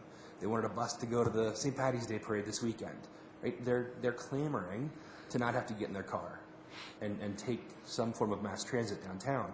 I think what Commerce City and Brighton in that area represent is a potential to create a suburban, by design, transit-oriented community where people are able to bike or walk or take a local circulator from a traditional suburban subdivision to one of these points of access. And for our northern range, so say Tower to Highway 2, the minute that the Tower Road and Pena Station opens up with light rail, I would love to see us look at grant dollars to cycle people down Tower Road, right, and hook into the light rail there. So I know we're talking about Nate and this future alignment down to Quebec or to DUS, but I also think we have to think about the possibility of hitting the airport line further east. I was glad to see that the longer-term map still shows that preservation corridor along Northfield and along our property here. I know that Mr. Serna and I have talked about this for what feels like a lot of years, and how there's a significant opportunity if that were to get legs. I mean, that's a transformative, potential to have a piece of line running from Stapleton through and up to the north. So I think the challenge is just trying to put this all in context, and what are we really talking about sort of in near term versus midterm, long term. And it sounds like you guys need to get a sense of what the development trajectory is and where might it make sense to implement the shorter term options that can grow into something real. Is that fair? Is that Yes. Okay. Mr. Bullock. I also want to thank you for coming in and everything, and in looking at the map that you have on here for the future routes and ROW preservation.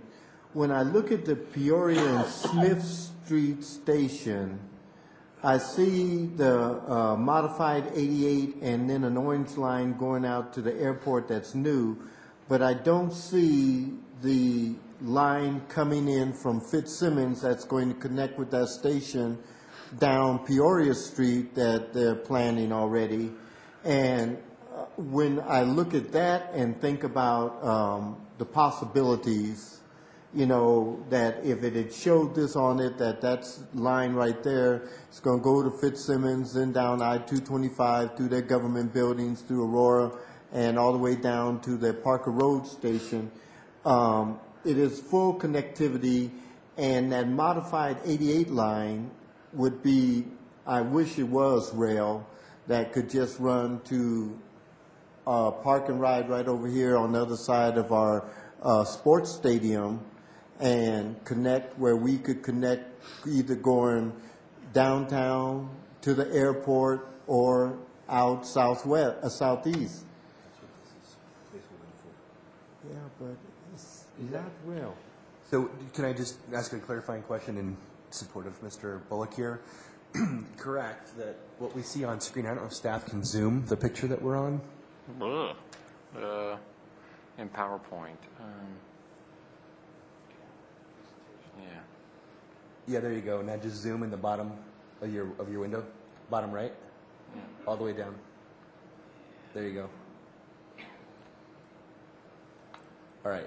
So this cross-hatched area, this is right-of-way preservation, right? You want to keep an eye on this piece of dirt so that you could potentially lay a piece of track from Central Park Station to the north. This is that line. So this is what I was just talking about. If we were to have a piece of bus service that, for example, ran from 104th down Highway 2 and down Quebec, and when this station opens in Stapleton, drops you right there, that's your prototype, right? Right. Of a movement for a future piece of rail, right? Is that? Yeah, I mean, you're definitely right. I mean, that's what we were. So it's the same thing you're talking about, which is you now get people to here, and if I can get people to here, they can choose to go back downtown, or they can choose to go east to the airport, or they can choose to go southeast and transition to that southerly corridor. Yeah. Okay. Then the nail's been hit on here. But so thank you again for coming in this presentation, because it really does. Even though a long time ago we thought that the Nate was it wasn't actually solid in stone, but we thought we knew where the corridors might be. This vastly opens up that the Nate could actually go in some different directions and still service all of Commerce City and go up to Brighton and everything. And but it really opens a possibility, just like Mr. McAdowney said, for we're sitting in the center of where the eye of the storm. Yep. But thank you. Thank you. Mr. Douglas. Yes, thank you for coming for the update and explaining the layout for the future of Commerce City, because most cities that I go to, I usually take the public transportation, and it works very well. And I could see by the different routes that we are going to be set up for the future. And it's just a combination of what we're going to do, and you guys monitoring our position. So I appreciate that. Thank you. Thank you. Just before I let you leave, with having the North Line down along the, more of the 85 corridor, with the growth and development opportunities that I see in the city, the Tower Road corridor and the Highway 2 corridor, along with Quebec, are probably the primary needs. One of the reasons why we're widening Tower Road is the amount of traffic is just devastating, daytime and nighttime, more rush hour traffic. People living in those subdivisions needing to get to and from work.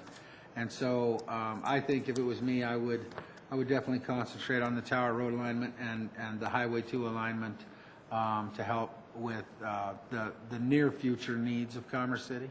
Okay. With that said, I don't see anybody else that has any comments. I want to thank you very much for coming in tonight. Thank you very much. Next item on the agenda is administrative council business. We have one item to take care of, which is a letter in support of Playful City USA nomination.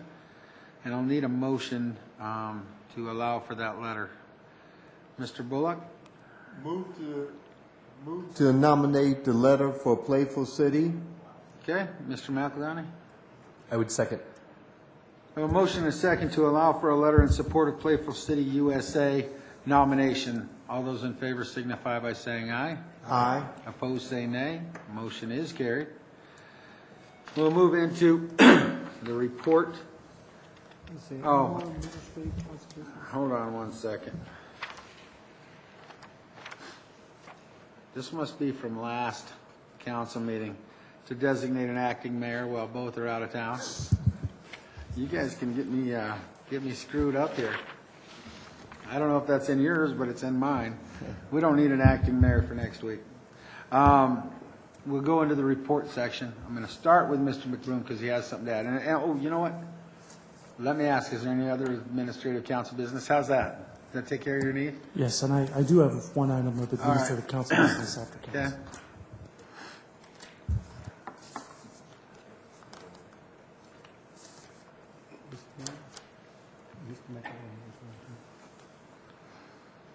Go ahead, Brian. Actually, I'm going to ask Mr. Hayes to cover it. Well, I'm sitting here waiting. Go right ahead. All right. Mr. Mayor and Council, I received an email from the Historical Society, and they would like to have a time on the agenda on May 19th for recognition of their coloring book award winners.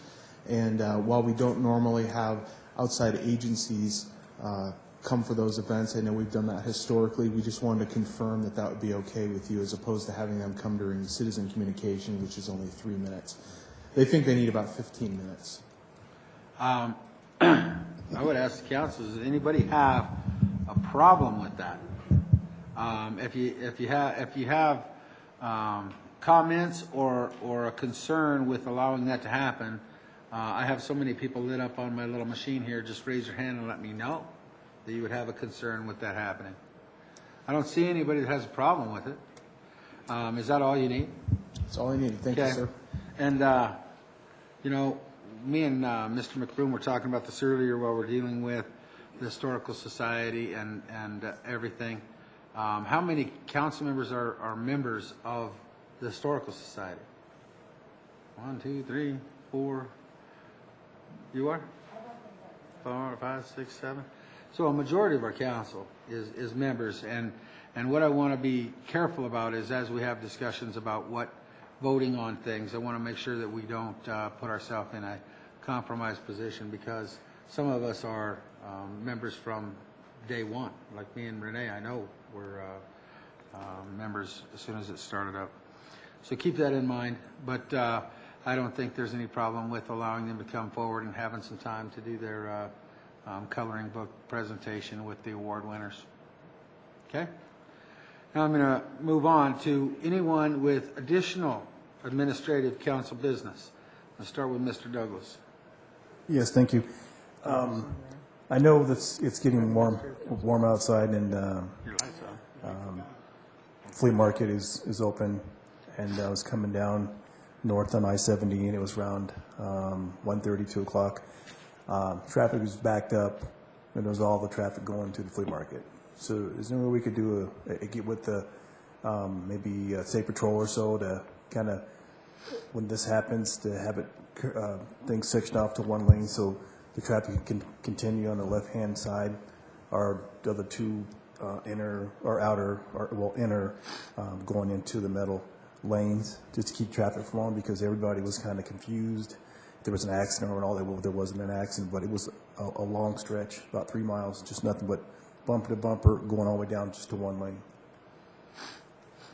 The best might be for staff to take that as an action item, review it with our police department, the folks that operate the flea market, and Colorado State Police, and bring an update back to you. I'm not familiar with how that's been going, but it's a good opportunity for us to get an update on how traffic control's been going. And we can bring that back. Yeah, thank you. On that topic, I wanted to mention that we are getting into spring. We're going to have the movie theater opening up. Rosemary, 88th, the I-76, 88th Avenue, off-ramps have been a challenge over the last couple of years with the businesses that are along Rosemary.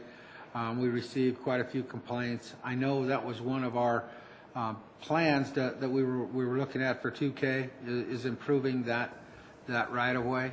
However, we do need to try to come up with some kind of a transportation plan to be able to keep some of those businesses open. The Gala Gardens has suffered, as well as the traffic delays to commuters. So keep in mind not just to look at the flea market piece, but as when Ms. Kochevar opens up the movie theater, both become an impact, especially because they're primarily weekend type activities. We'd be happy to take a look at that as well. I know the police department did quite a bit of outreach in that Rosemary 88th intersection last summer when council members received some complaints, so we can make that a part of the update. Yeah, because this will become a concern again. Mr. McEldowney? I just had an idea that maybe staff could look at when they study this. And just on the subject of RTD, we're just talking about RTD, and you think about how excuse me, downtown Denver has dealt with a lot of the large events that happen at the convention center or otherwise. They leverage the parking at the baseball stadium, and they run shuttles they have folks park well away from the main event, and they run a bus at a regular interval to get folks to the event itself. It may be worthwhile looking with the folks from that.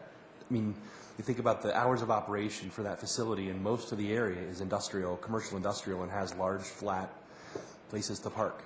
And if you could find a viable property, maybe on the 96th Avenue corridor, right, because it would allow them to move past the primary exit of concern, you could potentially have folks parking at a facility separate from the flea market, and then we've got a frontage road, right, that would make it down. They could potentially shuttle people on a regular interval between somebody's property and that property. It may help offload some of it. I mean, it may not do a ton, but it may be something to look at. Say, we can't add in any short-term capacity to the off-ramp or to that roadway, but I'm just Well, I have another idea, and a lot of it's because you brought that forward, is if we were to take a large majority of that I-76 traffic to 96th Avenue and have them load the frontage road, because a lot of those businesses aren't in operation, plus there's a lot of frontage because a lot of it is flea market, to have signs that say flea market access, take 96th Avenue and some arrows or whatever, and have them come up the frontage road, because there's actually a gate, an entrance on that frontage road to the flea market, and help take some of that traffic that's parked on I-76 and park it on the frontage road.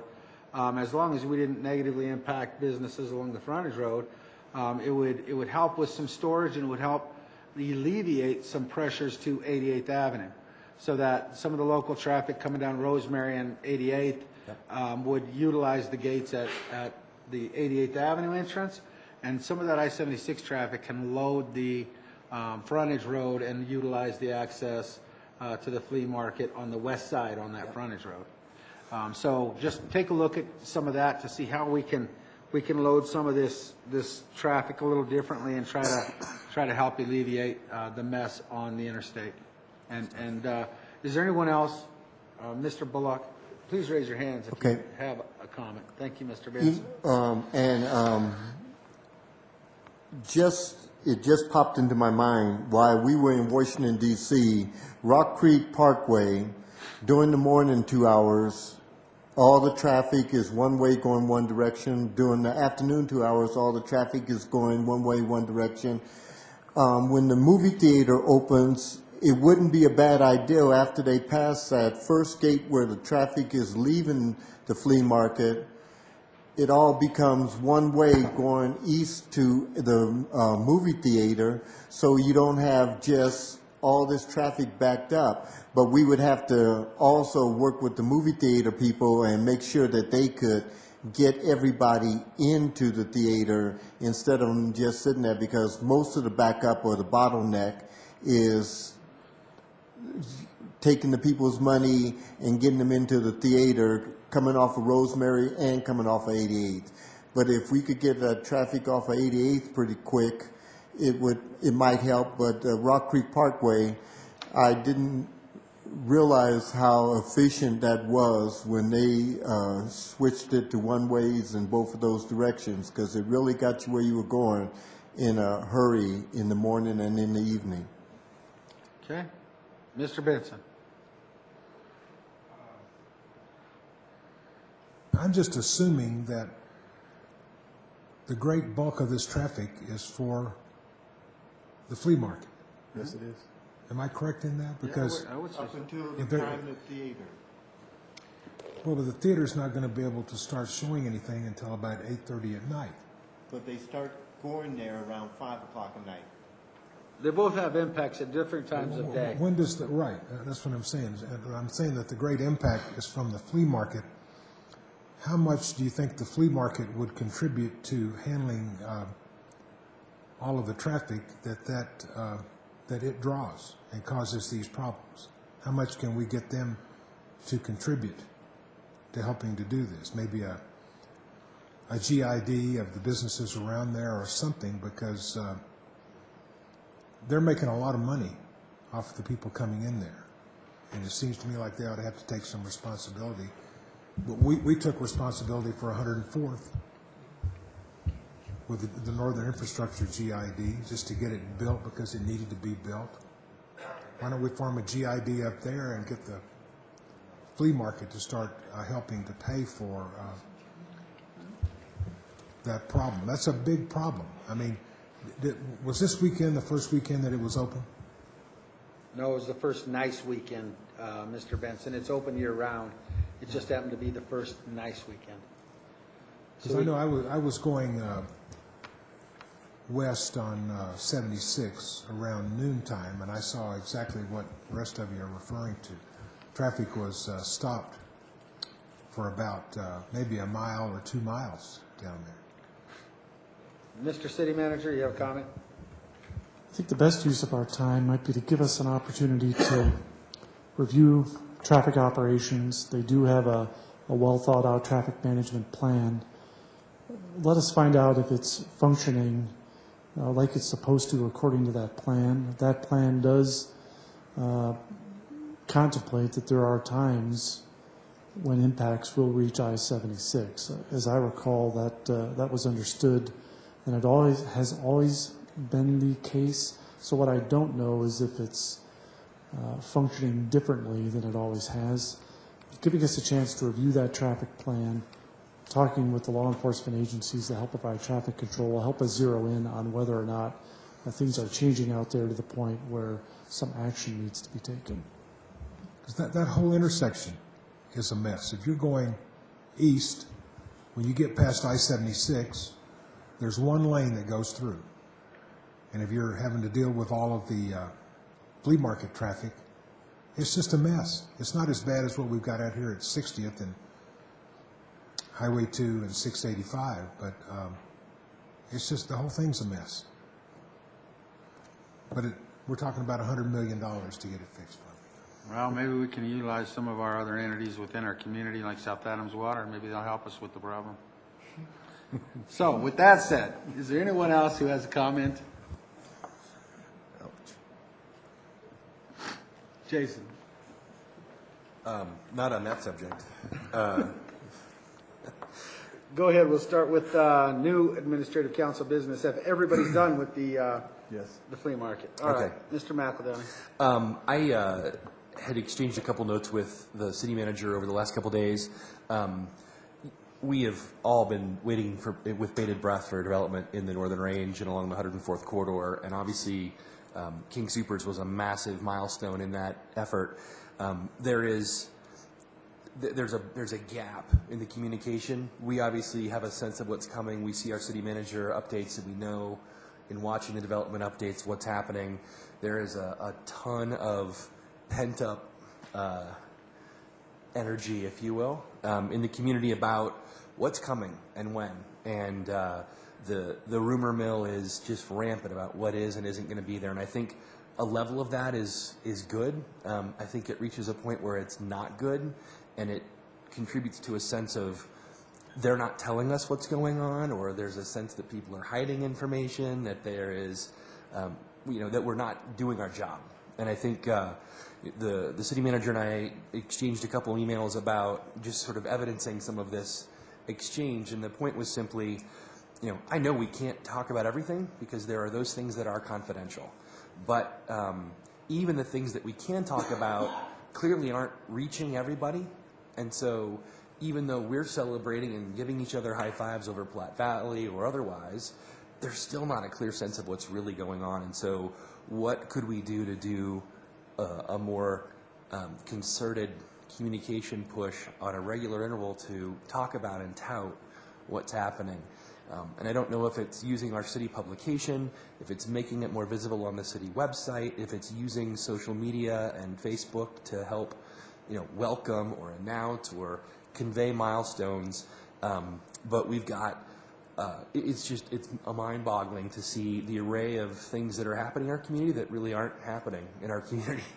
And so I just talked to the city manager, and I would look for council support to ask that staff explore some alternatives. Obviously, we have an entire 2K and related capital improvement communication effort that's going to be taking shape, and that will obviously have a significant role in helping to communicate about those projects, but there's still this sort of economic development aspect of it that seems to need some additional messaging to help, I think, build some confidence and some, show some success that people may not be seeing, even though we're trying to talk about it, and help allay some of the rumor and mythology that's out there, if that makes sense. On that note, Mr. McEldowney, I too have been talking to the city manager about how we get this information out. How do we, at what point in time do we lay out the projects that are slated to happen? And I know this week the city manager put some of it in his city manager report that will be on the website. I think we need a formal announcement type process. And I honestly think we ought to use all venues that are available to us. But I do know well, you know what? I'm not even going to ruin it for him. I'll let the city manager, Mr. McBroom, highlight some of those pieces tonight, so the folks that are watching tonight can hear. Just because today I received a text message from a business owner here in the southern portion of the city that lives in Reunion that said, "Hey, Sean, do you know what's going on up here, because there's a lot of dirt being moved. I just am interested.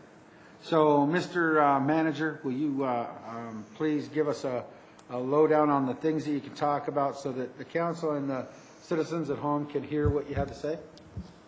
Absolutely. Before I do that, I have had conversations with the mayor, Mr. McEldowney. I agree there's an opportunity for us to do a better job of communicating some really positive news about what's going on in our community. We have started putting together a monthly development activity report.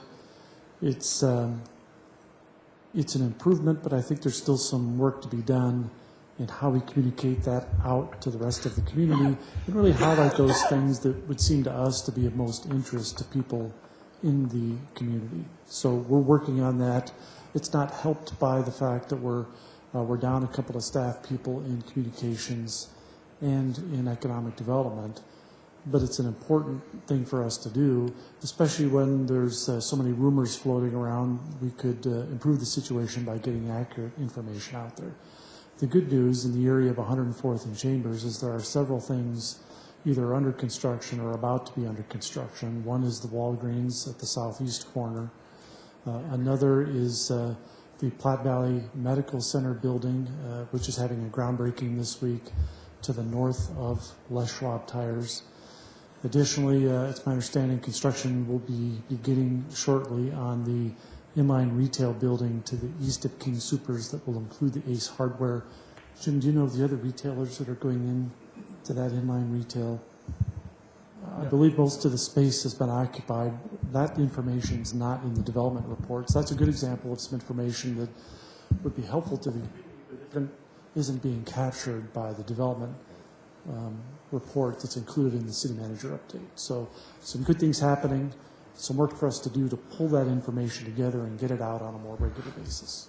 Well, that's important. Ace Hardware, the inline, Platte Valley, Walgreens, and we know you're working very hard to tie down a sit-down restaurant, which is on the topic or on the minds of all of our residents that live in that area.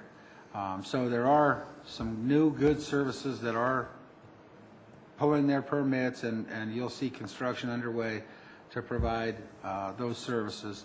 And we need to have some type of a large announcement that includes all those media sources to be able to lay out all of the different services that are going to be up in that area. I'll go with Steve first. Steve? I just wanted to add if we could do like a link or something on our website to show them what's going on right now, and those who have signed up for email blast to send that information out to them, especially for Les Schwab's for the grand opening, and then our shovel on Thursday, 10 o'clock. You know what would be very helpful, I think, is that if we could get the developer or the business owner that's coming in and doing the work to put up a sign that says coming soon, Ace Hardware, coming soon, Walgreens. Those folks are driving to and from their homes, they're seeing activity, and if there's a sign that says Walgreens coming soon, Ace Hardware coming soon, I think you'll get a lot of traction out of the fact that people can visibly see that there's activity and what's going to happen, because they see the activity and they don't see any signage that says what it's going to be. But I think it would give us a lot of traction to reach out to those folks and help with alleviate those rumors. They'll see a sign, guess what? That's Walgreens. It's obvious. So just some simple things that we might do that can help those folks. Jason, you got something else to add? Yeah, just one last piece. I think we had, for some reason, I recall us talking about doing using our GIS software and doing a map about development. I don't remember whatever happened to that, but I feel like I remember us talking about being able to go into GIS and look at what's going on. And I guess when I think about what we're talking about with these activities or activity as it starts to kick off here on Victory Crossing or really any of the stuff that's going on in the city, the ability to go in and say what's happening, right? And use a Google map like experience that says, I wanted to see what's happening at the corner of 104th and Chambers. Okay. And I can go look at that intersection and I can see that this is, in progress, tenant to be named. This is Walgreens, right? This is less Schwab tire. And I think that would be huge. The other questions that have been coming up, obviously, are the infrastructure. And I know this is where we're going to have the PIO that'll come on board for the 2K initiatives, et cetera, will be helpful. But, you know, folks don't know what's going on. Even, you know, the Excel activity is another one where we had a lot of talk about Excel, right, when that kicked off. A lot of time goes by, and now you see dirt moving, and people are like, what's this, right? They don't remember. And so being able to, almost CDOT style, right, being able to see your traffic map and where traffic's heavy, where traffic's light. Well, hey, what's happening along 104th? Oh, that's the Excel project, not city dollars, right? Oh, this is 96th Avenue, right? I mean, I think that kind of visual tool would be huge. And I know there's another technical challenge to doing that, but I think that kind of thing would be, it's great for us, right? Because we may miss one of the updates or an item in an update, and it gives our citizens an ability to go and find answers for themselves. I mean, I often test the questions that come up from citizens to see if I can find an answer, as if I didn't know what was going on the city website. And when I can't, it tells me that we have an opportunity to try and house that or make that information available in a different way. So anyway, that was my other comment. Those are all good suggestions that'll help us refine the strategy for doing it more effectively. The map that Mr. McEldowney was thinking of is a map that community development put together and is on the web to call attention to land use cases, which gets at some of the information, but not all of the things that you've been talking about. But that might be something that we can use as a basis. Maybe create a different layer that does that. Do some more work. Sure. And we know we'll be putting together some mapping capabilities related to the 2K project, so an opportunity to weave all those things together and create a central location for people to easily get information. I know I said that was it, but just a piece popped into my head. I came across the map for the Adams Crossing development. I don't know if you guys have seen the web. There's a website for what's happening at the Adams Crossing property in Brighton there at 120th and 76, and it struck me how much we need that as a city. Again, you have so many citizens who want to know. You know, again, we've gone through a comprehensive planning effort. We've gone through our land development code updates. We kind of have our mental pictures of what certain areas are supposed to do. And I often will feed people those links and show them where to go find these maps on the website. But that Adams Crossing set of documents was really intriguing because, yes, I know it's a real estate tool and it's designed to pitch to people who are going to build or buy there, but it provides sort of an aerial view in a Google map sort of a fashion, looking at Denver off in the distance or looking at DIA off in the distance, and it explains what's going on. And it actually has Reunion area and pieces of our community visible on that. But I think what I hear our citizens wanting to know is what's going to happen in our community. What's our plan, right? Things were dead for so long that they sort of put themselves in hibernation mode, and now that there's activity, they really want to understand again where it is we're heading. And I think if we could use the energy of 2K and the resurgence of housing and now some retail activity that's happening, and we could have a couple of resources that allow people to have some sense of where we want it to go, and again, balance that with what's really happening versus what the sort of plan is. I think that would be a huge benefit for us and a huge tool for our community, if that makes sense. So with that, I'll now stop. All right, is there anybody else that wants to speak on this topic? Seeing no one else, Mr. Benson, you have an item for administrative council business? No, that was on there from before. Okay, Mr. Bullock. No, that was from before. All right. Okay. Now we'll move on to the next agenda item, which is reports. I'm going to go to the city manager first because his report is online and you can view it at the city's website. And he hit several highlights, but I don't want to ruin it for him, so go right ahead. Before I do that, I did distribute a letter to you at the start of the meeting pursuant to the direction the URA Board of Directors gave to city staff to begin working with Regen LLC to negotiate an MOU for the dog track property. I thought it was appropriate to send a letter back to Adams County School District 14 to respond to their letter request that the city received back in December seeking a good portion of the dog track property for a new middle school site. Additionally, in the same letter, the school district was interested in some property north of the water treatment plant on the west side of Quebec Parkway. So this is a letter that I would be sending on the city's behalf to respond to that letter that we received in December. Wanted to make sure you had a copy of it before I sent it. Please let me know if you have any questions or concerns about the letter. I'll be sending it later this week. There is a lot of information in this week's city manager's update. It includes information that I referenced earlier about the chip seal project and some work that will be occurring this week. We have an update regarding an open house that Public Works staff held to address traffic concerns at 64th and Olive Street. So we have an update there for you on that. An update on the Adopt a Street program, which City Council enthusiastically initiated several months back. We've got some updated applications available online. It's that time of year when we're hoping that community groups will express interest in adopting streets within our community. There's a very good update regarding some interactions city staff has had with the Colorado Oil and Gas Conservation Commission. An application had been received by the commission that city staff was following. An important update is that the application has been amended and does not now look like it will impact our community directly, so that's good information for council. And as an outgrowth to the presentation a couple of weeks ago from David Lucas from the Wildlife Refuge, we have an update that summarizes some work that the police department has been doing to make residents in the community, particularly at Rose Hill, in the area of Rose Hill Elementary, aware of some coyote sightings in that area. So that information is all provided for City Council's benefit.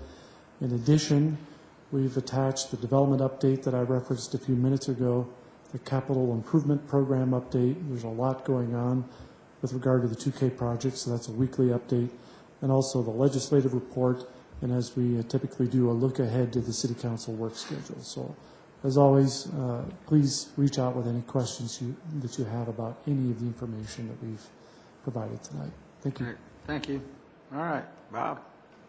Yes, I'm pleased to advise the council that the attorney and staff for the E470 Public Highway Authority and myself and our staff have reached an agreement regarding the Pena Boulevard Tower Road ramp, and we'll be recommending that for your consideration then. It will be upcoming, I think we're thinking in terms of April 21st or thereabouts, and E470 will be acting upon it before that date. So we get that in place, that'll free up the funds that are promised to be paid by E470 to the City of Commerce City for that ramp. So more to come. We'll keep you advised, but you'll be seeing the agreement in the near future. Great. Thanks, Bob. That's all I have. I'll start with mine. Well, ours. If anybody has anything to add, after I'm done, you're more than welcome to add anything. First and foremost, I think this council would like to thank the citizens of Commerce City for allowing them the opportunity to go and do our lobbying. Some of the council also attended the NLC conference. While we were there on our lobbying mission, we met with the Secretary of Interior. We talked to them about some of the concerns that Mark Lucas alluded to concerning the refuge. One of the things that's pretty exciting is the Black-Footed Ferret program.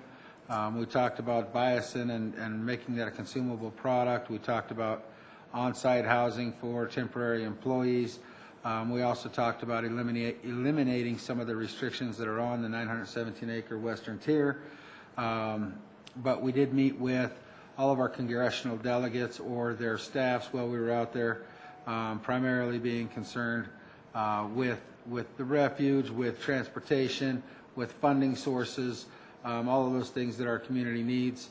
There were, I believe, 4 council members that were attending those legislative meetings, and then several others went out and participated in the NLC conference. So thank you very much to the citizens for allowing that trip to take place so that we could do business for the city while we were out there. I was out there just for the 4 days of the lobbying, but I know several others went and attended classes at the NLC to help improve their ability to govern. So thank you very much. I did attend Rotary. I met with Pat Sanchez, Superintendent of School District 14. We did discuss their desire for space on both the portion of the western tier by the water treatment facility as well as the dog track facility, and the reasons why those facilities would not be viable for the city. So with that, I think the letter is perfect to go out now, and we have had that discussion. I did meet with one of the developers, Mr. Mark Bush, on a development that he is underway, getting started on opening up some new residential properties along Buckley and 120th. Because some of the concerns and questions have come up multiple times by several developers, not only Mark Bush, but Shea and some of the others, Turnberry with Jim Marshall, that I think it would behoove the City Council to have a summit. And I know Councilman Malcolm Downey passed that along to the city manager. We used to have those developer summits, but because of the increase in development, the increase in opportunity and economy, there's a window of opportunity for our developers to actually take advantage of. It would be great to get the developers all to come in and have an opportunity to talk with the council about their concerns, their frustrations, what helps, what we can do to make things better, easier. I know they also have some frustration about fees and services from other entities, but I think the council needs to hear what those concerns are, so that we can better manage how we work with development and our developers here within the city. Also met with County Commissioner Chaz Tedesco, and let's see, is there anything I missed that you guys would like to talk about individually? I'll start over here with JD. First, I just wanted to give some compliments to Buffalo Run Restaurant. I actually received quite a few compliments, and believe it or not, they were from our citizens up north in Brighton who had ventured down and partaked in the Mardi Gras menu. Said it was absolutely fabulous. I know they mentioned the blackened catfish and jambalaya, and I guess we served hurricanes. But no, I didn't want to let that go unmentioned. It's about time we pulled some revenue from Brighton down here. And then I wanted to say for everyone to buy dinner at Chipotle this March 19th at 5988 Dahlia Street from 4 to 8 p.m.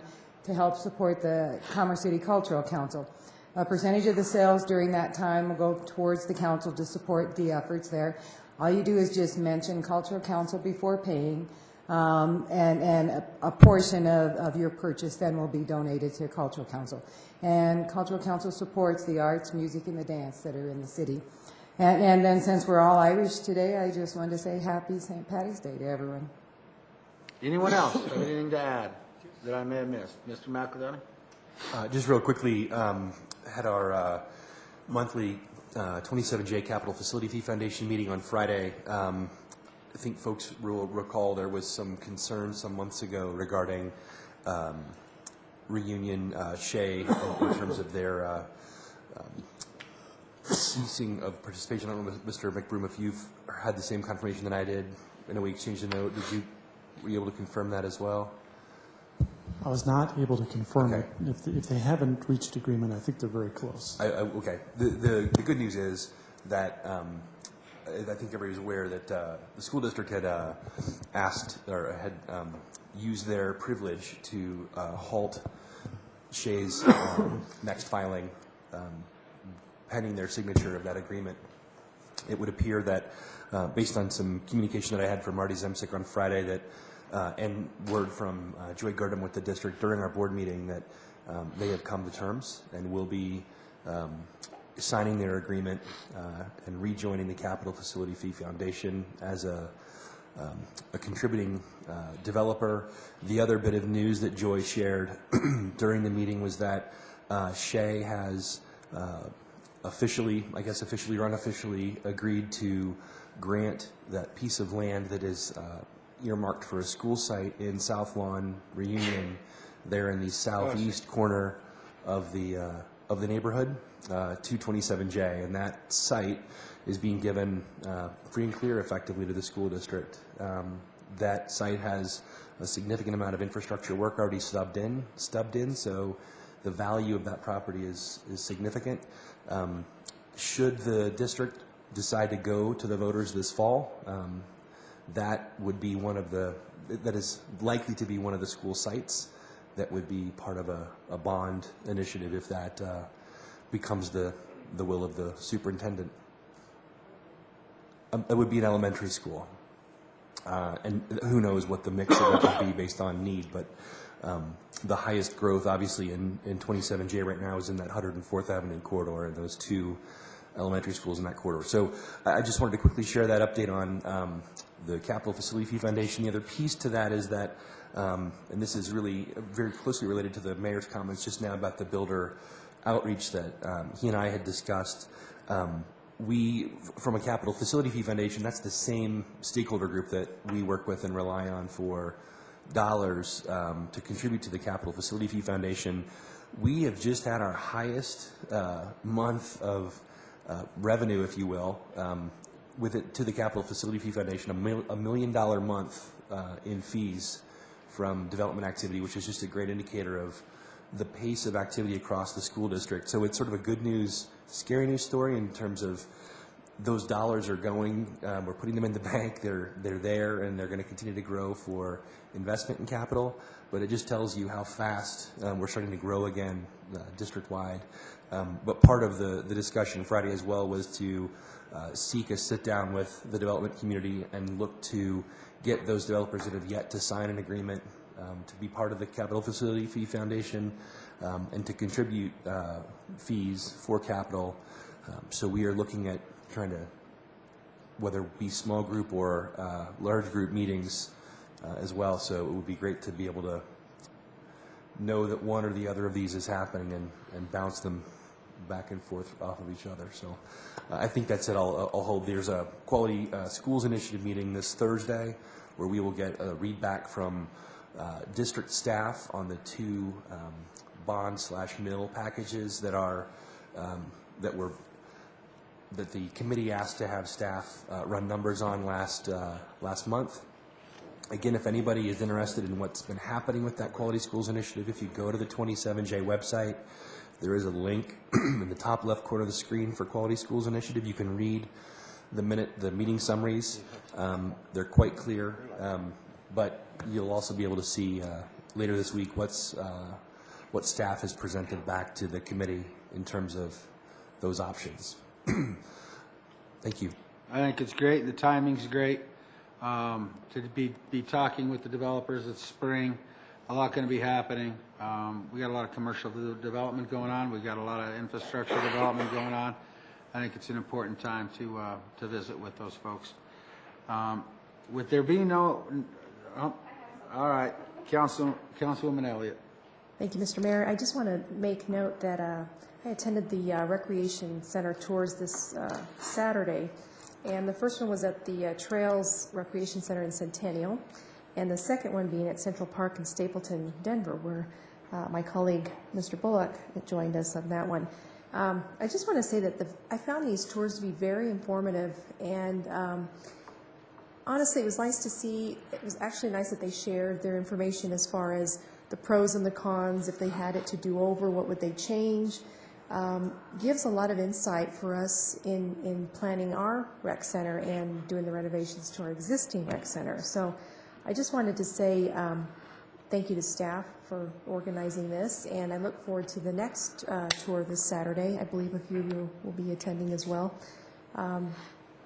Put a lot of excitement, and so there's a lot of ideas. I wrote down a lot of notes of things that I think would be beneficial to our residents, and I was discussing a lot of this with Carolyn, and we're just kind of bouncing some ideas off of each other. So anyway, just wanted to share that information and look forward to this weekend as well. Thank you. Anyone else before I move on? I have one other item. Not only happy St. Patrick's Day, but I would like Maria to please introduce the new employee that you have with you so that we know who he is and what he's going to be doing. And I'm sure in your department, he's going to be very busy.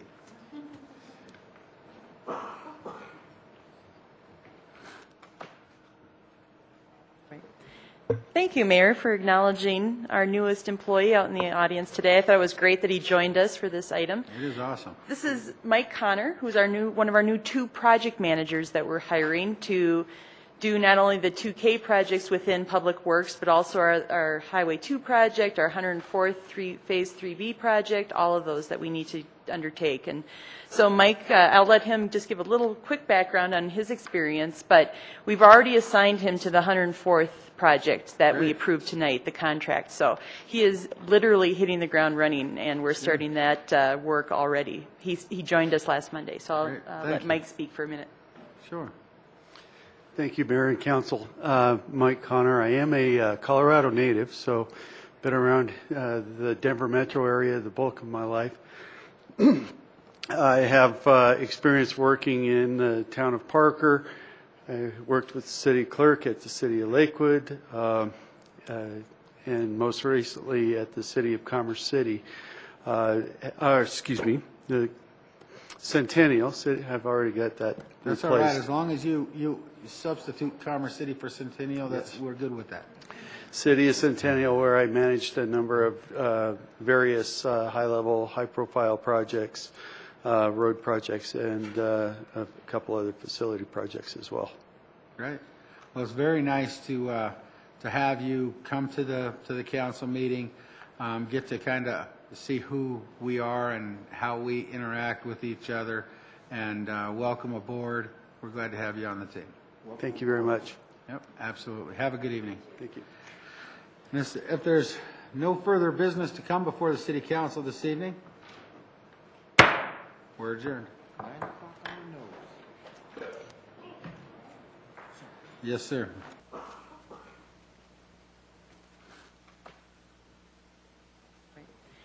Thank you, Mayor, for acknowledging our newest employee out in the audience today. I thought it was great that he joined us for this item. It is awesome. This is Mike Connor, who's one of our new 2 project managers that we're